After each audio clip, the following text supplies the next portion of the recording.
अस्सलाम वालेकुम, my name is Waqas Asghar. आज की वीडियो के अंदर हम देखने जा रहे हैं जो अभी DSSC direct short service commission जो है वो अनाउंस किया गया पाकिस्तान आर्मी के अंदर। वो स्टूडेंट्स जो कि मेल हैं और उन्होंने ग्रेजुएशन कंप्लीट कर लिया तो वो इसमें अप्लाई कर सकते हैं और काफ़ी ज़्यादा वैकेंसीज इस दफ़ा आई हैं।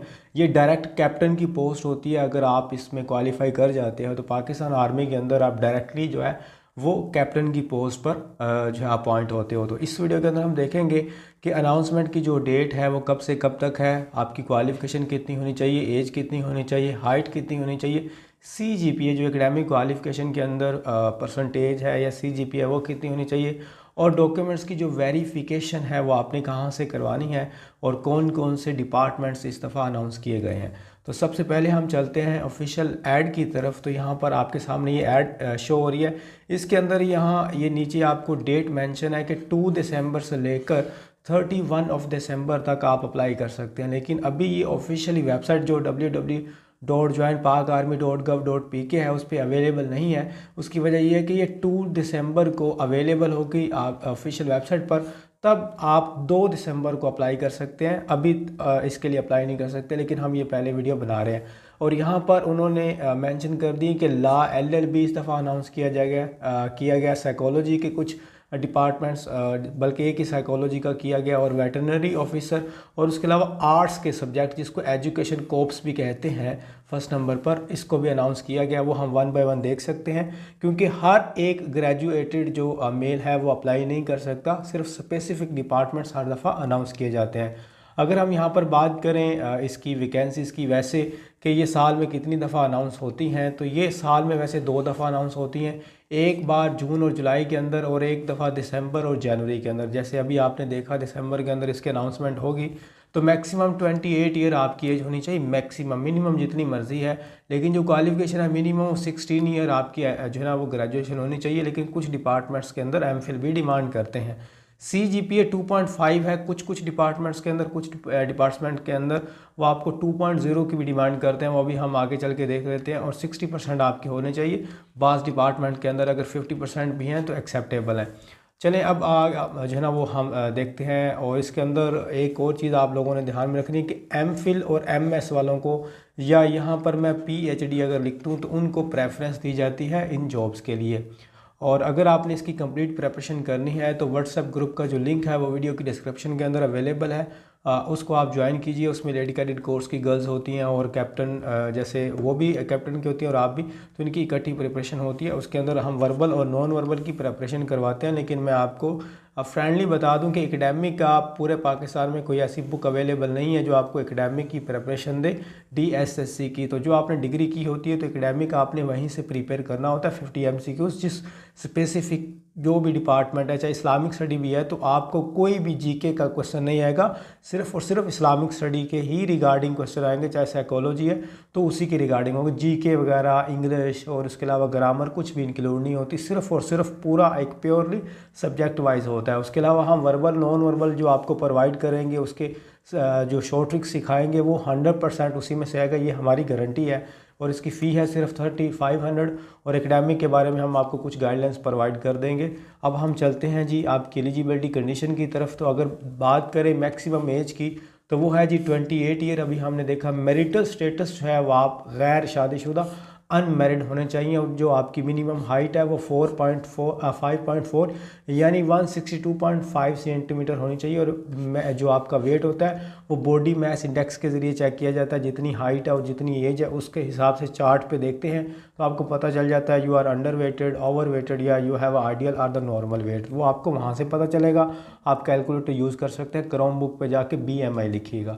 अब यहाँ पर जो उन्होंने सबसे मोस्ट इम्पॉर्टेंट चीज़ बताई है वो ये है कि आपकी कुछ चीज़ें रिक्वायरमेंट्स पहले लाजमी मुकम्मल होनी चाहिए, अदरवाइज़ आप अप्लाई नहीं कर सकते। एक तो उन्होंने बताया कि 60% आपके मार्क्स हो एनुअल सिस्टम के अंदर। लेकिन अगर GPA का सिस्टम है, CGPA का, तो 2.5 चल जाएगा इन साइंस सब्जेक्ट्स। बाज़ एन में रखिएगा, यहाँ तक साइंस सब्जेक्ट की बात हो रही है। आगे आर्ट्स सब्जेक्ट्स की 50% आपके, या 2.0 CGPA होना चाहिए इन आर्ट्स सब्जेक्ट। दो अलग अलग बातें हैं। आगे हम देखेंगे आर्ट्स के सब्जेक्ट कौन कौन से अनाउंस हुए। HEC से आपकी रिकग्नाइज्ड यूनिवर्सिटी जो है वो डिग्री होनी चाहिए, और यूनिवर्सिटी भी आपकी HEC से रिकग्नाइज्ड होनी चाहिए। यहाँ पर उन्होंने अलग से लिखा हुआ है कि लॉ ऑफिसर हैं या साइकोलॉजी हैं सॉरी, यहाँ पर CGPA 2 है आउट ऑफ द 4। ये जो लॉ वाले हैं और साइकोलॉजी वाले, इनकी भी डिमांड क्या है, 2 आउट ऑफ द 4 या 50% एनुअल सिस्टम के अंदर। आगे ये बड़ा इंपॉर्टेंट पॉइंट है, इसको देखिएगा। कहता है कि नो थर्ड डिवीजन और ग्रेड डी। यहाँ पर कोई भी आपकी थर्ड डिवीजन पूरे एकेडमिक करियर के अंदर नहीं होनी चाहिए। मैट्रिक के अंदर भी आपकी थर्ड डिवीजन नहीं होनी चाहिए, आपकी इंटरमीडिएट के अंदर भी थर्ड डिवीजन नहीं होनी चाहिए, आपकी ग्रेजुएशन के अंदर भी थर्ड डिवीजन नहीं होनी चाहिए। थर्ड डिवीजन से मुराद हरगिज़ नहीं है कि एक सब्जेक्ट की या एक सेमेस्टर की बात हो रही है, नहीं, ओवरऑल डिग्री की बात हो रही है। डिग्री के अंदर आप टोटल मिला के CGPA थर्ड डिवीजन नहीं बननी चाहिए, ना ही एनुअल सिस्टम के अंदर परसेंटेज, ना ही मैट्रिक के अंदर थर्ड डिवीजन हो, ना ही इंटरमीडिएट ये जो आपकी 3 लेटेस्ट डिग्रीज हैं इनके अंदर नहीं हो। अदरवाइज अगर एक में भी होगी थर्ड डिवीजन तो आप अप्लाई नहीं कर सकते। आगे एक और कंडीशन है, ओनली 1 सेकेंड डिवीजन मतलब सिर्फ एक सेकेंड डिवीजन या उसको ग्रेड C कह ले, एक्सेप्टेबल है, चाहे वो मैट्रिक में है चाहे वो इंटरमीडिएट के अंदर है, चाहे वो आपका ग्रेजुएशन के अंदर है। सिर्फ और सिर्फ एक ग्रेड C, अगर वो मैट्रिक में है तो बाकियों में नहीं होना चाहिए, अगर वो इंटरमीडिएट में है तो बाकियों में आपका ग्रेड C या आपकी सेकंड डिवीजन नहीं होनी चाहिए। सिर्फ एक एक्सेप्टेबल है, ये 2 आपने ज़हन में रखना। यहाँ पर उन्होंने लिखा हुआ है मैट्रिक को MA, MSc और BS। नीचे लिखा हुआ है जी MPhil, MS और PhD will be given preference, वो मैं आपको ऑलरेडी बता चुका हूँ। अब यहाँ पर बस वही लोग अप्लाई कर सकते हैं जो HEC से रिकग्नाइज यूनिवर्सिटी से पढ़े हुए हैं या फॉरेन यूनिवर्सिटी से जो HEC से रिकग्नाइज हैं वो एलिजिबल हैं। एक और यहाँ पर लिखा हुआ है कि candidates must have attend the entire education matric till MA, MSc, MSc as a regular student. आप में से कोई भी प्राइवेट स्टूडेंट है जिसने चाहे मैट्रिक प्राइवेट की है या इंटरमीडिएट की है या ग्रेजुएशन का कोई भी ग्रेजुएशन किया है, अगर प्राइवेट की हुई है तो वो एलिजिबल नहीं है। आप सारी की सारी जो है रेगुलर होनी चाहिए, प्राइवेट नहीं होनी चाहिए। खैर ये वाला बहुत इंपॉर्टेंट था। यहाँ पर प्री रिक्वेस्टीज लिखा हुआ है, जिसका मतलब ये होता है कि जो पहले अप्लाई करने से पहले की जो रिक्वायरमेंट्स है वो वाली हैं।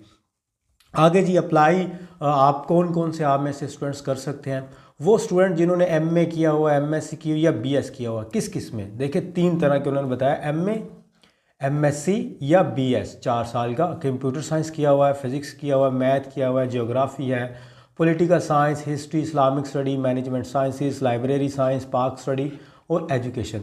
ये वाले जिन्होंने भी BS किया हुआ है, MSc की हुई है या MA किया हुआ है, ये सारे लोग अप्लाई कर सकते हैं। सिर्फ ये डिपार्टमेंट वाले, इंग्लिश वाले नहीं कर सकते, फिजिक्स, केमिस्ट्री, बायोलॉजी वाले ये नहीं कर सकते, मैथ वाले बस ये जो लिखा मैथ वाले सॉरी कर सकते हैं, ये जो लिखा फिजिक्स भी कर सकते हैं, फिजिक्स भी कर सकते हैं, मैथ भी कर सकते हैं। केमिस्ट्री की अनाउंसमेंट नहीं हुई, इंग्लिश की अनाउंसमेंट इस दफ़ा नहीं हुई, तो जो लिखा हुआ बस वो लोग अप्लाई कर सकते हैं। बाकी एज उन्होंने बताई कि 28 ईयर आपकी मैक्सिमम होनी चाहिए।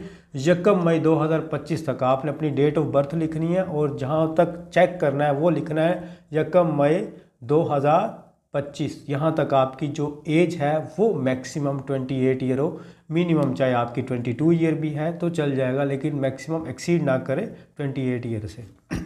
आगे हम बात कर रहे थे लॉ ऑफिसर की, जो जज, एडवोकेट जनरल, बार, मेल, LLB क्वालिफाइड होने चाहिए और उसकी प्रैक्टिस होनी चाहिए। बार के अंदर, बार काउंसिल के अंदर मिनिमम 2 ईयर का एक्सपीरियंस हो, वो लेटर लगता है साथ में। आगे आपका RV एंड FC जिसको आप वेटरनरी फॉर्म ऑफिस कहते हैं, उसके अंदर DVM या इक्विवेलेंट डिग्री होनी चाहिए जो कि PVMC से रजिस्टर्ड होनी चाहिए।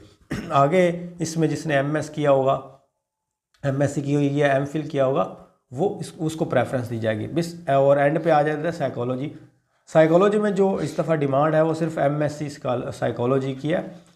BS साइकोलॉजी वाले जो है वो अप्लाई नहीं कर सकते, सिर्फ और सिर्फ क्या कर सकते हैं, MSc साइकोलॉजी वाले अप्लाई कर सकते हैं। बाकी कुछ सिविलियन की जो एज है वो 28 ईयर लिखी हुई है, और अगर कोई सर्विंग पर्सन है वो 21 से लेकर 35 तक है, जो भी ये RV एंड FC के डिपार्टमेंट के अंदर है। बाकी ये आपके सामने सारी चीज़ें थी जो मैंने बताई, तो आई होप बाकी मैं एक एक चीज़ आपको इंशाल्लाह यहाँ पर इलेबोरेट करूँगा इसी चैनल पर। बाकी आप लोग जो है वो हमारा WhatsApp लाजमी ज्वाइन कीजिए, आपको काफ़ी बेनिफिट होगा, उसमें हम काफ़ी ज़्यादा स्टूडेंट्स को जो है वो गाइड करते हैं इस चीज़ के बारे में। तो अल्लाह आप सबको कामयाब करे। कोई बात पूछने वाली कमेंट बॉक्स में ड्रॉप कर सकते हैं। मुझे दीजिए इजाज़त। थैंक यू, अल्लाह हाफिज़।